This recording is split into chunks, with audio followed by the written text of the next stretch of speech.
প্রধানমন্ত্রী নরেন্দ্র মোদীর মার্গদর্শনকে সামনে রেখে আমাদের রাজ্যে সরকার চলছে। বিজেপি কার্যকর্তাদের নিয়ে বিজয়ার শুভেচ্ছা বিনিময় অনুষ্ঠানে বললেন মুখ্যমন্ত্রী। সেই সঙ্গে তিনি বলেন, রাজ্য পরিচালনার ক্ষেত্রে প্রধান শর্ত হলো আইন শৃঙ্খলা। আইন শৃঙ্খলা ঠিক না থাকলে ভালো কাজ হতে পারে না। রবিবার আগরতলা টাউন হলে আয়োজিত এই শুভেচ্ছা বিনিময় সভায় উপস্থিত ছিলেন বিজেপি রাজ্য প্রভারী ডক্টর রাজদীপ রায়, সংগঠন মন্ত্রী রবীন্দ্র রাজু, বিজেপি রাজ্য সভাপতি তথা রাজ্যসভার সাংসদ রাজীব ভট্টাচার্য সহ কয়েকজন বিধায়ক, মন্ত্রী থেকে শুরু করে মন্ডল এবং জেলা স্তরের নেতৃবৃন্দ উপস্থিত ছিলেন।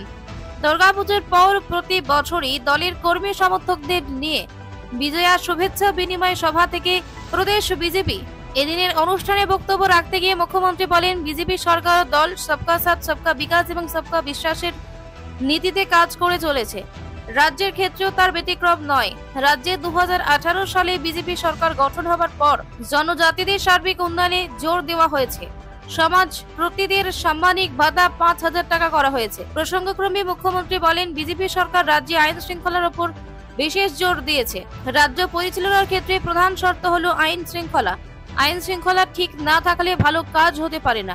আমরা আমাদের যশস্বী প্রধানমন্ত্রী নরেন্দ্র মোদীজি যে ডিরেকশন বা ওনার যে মার্গদর্শন সেটাকে সামনে রেখে আমাদের সরকার চলছে। প্রথম যে বিষয় সেটা হচ্ছে ল অ্যান্ড অর্ডার। যতক্ষণ ধরে ল অ্যান্ড অর্ডার ঠিক না থাকবে কোনো অবস্থায় ভালো কাজ হতে পারে না। কারণ যে কোনো জায়গায়, সেটা একটা পাড়াতেই হোক, সেটা একটা পার্টিকুলার একটা জায়গায় হোক, law and order as a whole সমস্ত ত্রিপুরায় ভালো থাকতে হবে। সেই দিকে কিন্তু এই সরকার আমরা জোর দিয়েছি। আপনারা সবাই জানেন যে 28টি রাজ্যের মধ্যে আমরা এখন নিচের দিক দিয়ে আমাদের 3rd পজিশনে আমরা আছি। এটা একটা আমরা যে সেটাকে মেনটেন করছি, আরও যাতে নিচে যাওয়া যায় সেই ব্যবস্থা আমরা করছি। বিরোধীরা অনেক সময় অনেক কথা বলেন। আমি এক এক সময় দেখি যখন বিভিন্ন ঘটনা নিয়ে যে সোশ্যাল মিডিয়াতে এত হইচই হয় বা টিভির পর্দায় আমরা দেখি, একটু বাদে আপনারা যদি এটা অফ করে দিই, দেখবেন সারা ভারতবর্ষের সারা পৃথিবীর মধ্যে যে নিউজগুলো যখন আপনারা দেখবেন, এখানে তো সাংঘাতিক বিষয় হয়।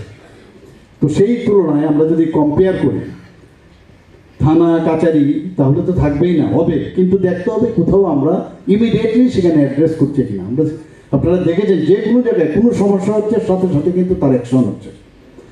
বারবার আমাদের সরকার সেখানে আমরা মনিটরিং করি যে কতজন অ্যারেস্ট হলো এবং তাদের ফলো আপ কী, এবং একটা বিশাল একটা এখানে মানে বিভিন্ন স্তরের যারা এই বিষয়ে আইন ব্যবস্থায় জড়িত আছেন তাদেরকেও মনিটর করতে হয়।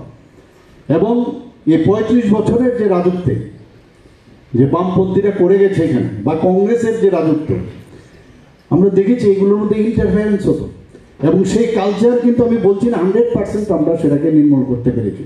তো তার জন্য আমাদের সজাগ দৃষ্টি রাখতে হয় যে কোথাও আমরা ইন্টারফারেন্স করব না। এবং যখনই আইন শৃঙ্খলার একটা দুর্বলতা বা একটা ঢিলাপন থাকবে, তখনই এই ধরনের ফাঙ্গাসের মতো কিন্তু এগুলো বেড়ে যায়, আমাদের অনেকের মধ্যে এগুলো সৃষ্টি হয়। এবং আমরা চাই যে এর থেকে আমাদের বেরিয়ে আসতে হবে। আজকে আমাদের যে দৃষ্টিভঙ্গি, যে আগে চাকরি কী হতো, একটা যেহেতু পরম্পরা চলছে না ত্রিপুরাতে চাকরি, আমরা তাহলে আমাদের যারা কার্যকর্তারা এত পরিশ্রম করছে তাদের যদি আমরা কমিউনিস্টদের মতো চাকরি না দিই, তাহলে আমাদের পার্টি টিকবে কী করে? একদম ক্লিয়ার কাট যে ট্রান্সপারেন্সির মাধ্যমে আমাদের চাকরি দেব। এই যে বিষয় একটা জায়গার মধ্যে আজকে এটা হচ্ছে, আজকে 85%, 15%, এরকম বিভিন্ন ডিপার্টমেন্টে বিভিন্নভাবে আমরা করছি, কিন্তু পরীক্ষার মাধ্যমে ট্রান্সপারেন্সি, সে বিশ্বাসটা আস্তে আস্তে করে যখন একটা টাইম আসবে, সাধারণ মানুষ বলবে না এখানে নেতা নেত্রীদের পিছনে ঘুরতে হয় না। এই সরকারের আমলে আমরা চাকরি আমার নিজের যে জায়গায় আমার যে ট্যালেন্ট আছে সেই হিসাবে কিন্তু আমি চাকরিটা পাচ্ছি, এবং সেটাই কিন্তু আমাদের কেন্দ্রের নির্দেশ যে আমরা মানে অন্যদের অনুকরণ যেন না করি। Bureau report, frontline Tripura.